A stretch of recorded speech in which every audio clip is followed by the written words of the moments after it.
it's Brian Mudd, and this is my cheat sheet for Tuesday, September 13th. So a funny thing has happened on the way to making up my mind in terms of who I want to be the Republican presidential candidate. The debates.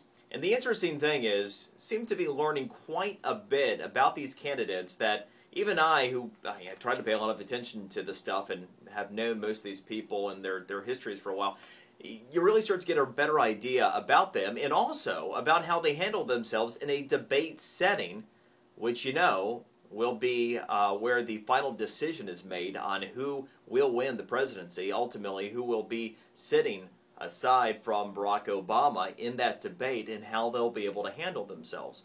One thing has become clear.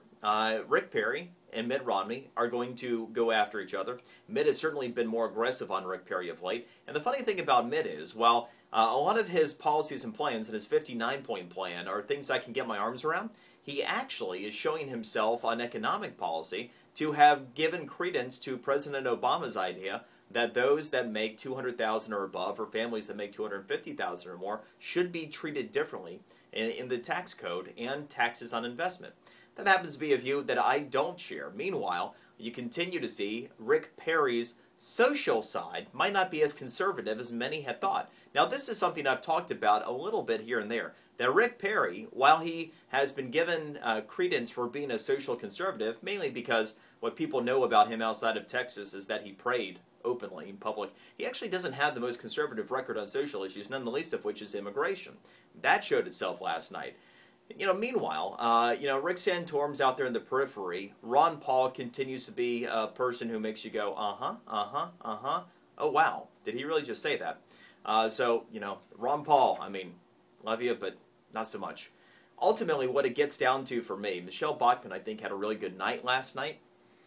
Herman Cain, his 999 plan, I like hearing about it. I'm just not sure that we can make a radical change to a national sales tax, along with the other flat taxes, in the midst of the current economic crisis we're in, because anything based on revenue off of that is complete conjecture at this point.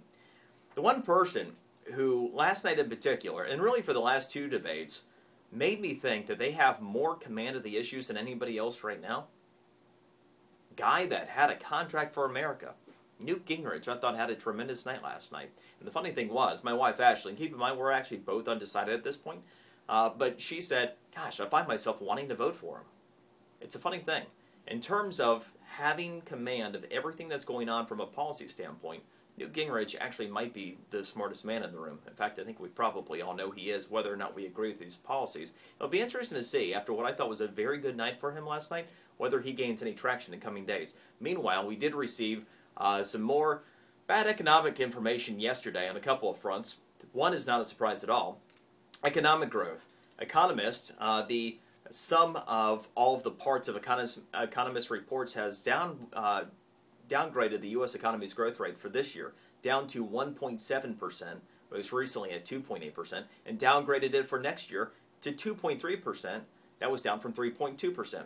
This is significant for a couple of reasons. Number one, they're actually close to making sense now. These are economic projections that are close to mine. The second thing is, it already means that all of the debt projections that even were just put out by the government last month that I was telling you were bogus because they were based upon artificially high growth, economists are confirming that the government's numbers are bogus. That means a couple things. Number one, not as much tax revenue. Number two, not as many jobs that will be created. Number three, higher unemployment rate. And number four, everything that President Obama has already put in the plan for Congress to vote on this week is based upon bad information that won't happen that way.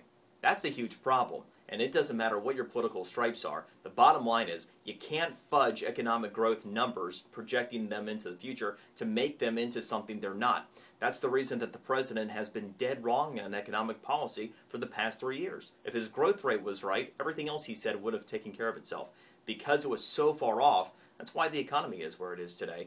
Well, that and, the policies. But that's more of a political matter, isn't it? All right, reverse mortgages. This one's huge. I'm not a big fan of reverse mortgages if you have been following me. But reverse mortgages are rearing their ugly head in a bigger way than ever before. We have new information that of the 60,000 reverse mortgages that are currently ongoing, 30,000 of them are in default. That's a 50% default rate on reverse mortgages. There have been some changes. For example, on any advertisement for a reverse mortgage now, you have to disclaim that it is in fact a mortgage loan, because most people are confused and just go, oh, well, I can just get money out of my home and I'm planning on dying here anyway. The problem comes in that when home values continue to decline and the money runs out, now you have carrying costs, taxes on the home, insurance on the home, other bills that might come up, and if you don't have the money to pay them, guess what? You get foreclosed. You might get foreclosed by your HOA. You might have your home have liens filed against it because you can't pay the taxes. All kinds of problems are popping up their head. But 50% default rate, that is blasphemy. And I got to tell you right now, I do not believe in reverse mortgage products. I do not believe you should put yourself in there, because the only way they work is if everything you had planned on happens. And the problem is, if it doesn't work out that way, well, suddenly your parents could be 75, 80 years old and losing their home. And how awful is that? You can check out the text information about reverse mortgages on the cheat sheet today. Also, student loan default rates, we're seeing they're climbing again. Default rates now up 24% over the last 3 years. I'll continue to say, if you're going to go to college, if you're going to send your kids to college, make sure that they are obtaining an education that is going to lead to them being able to make money in the workplace. The problem continues to be, with an unemployment rate in the neighborhood of 25%, even for college graduates under the age of 30, the odds are there's not going to be a lot of income that's coming in from day one after you're done with college. And those student loans then become an enormous burden, and we continue to see the problems that young people fresh out of school are starting with a huge debt burden and starting their lives in financial default on their student loans. That's a really big problem. Here's some better news for you. How about this? The new $4 billion industry. Online ticket sales.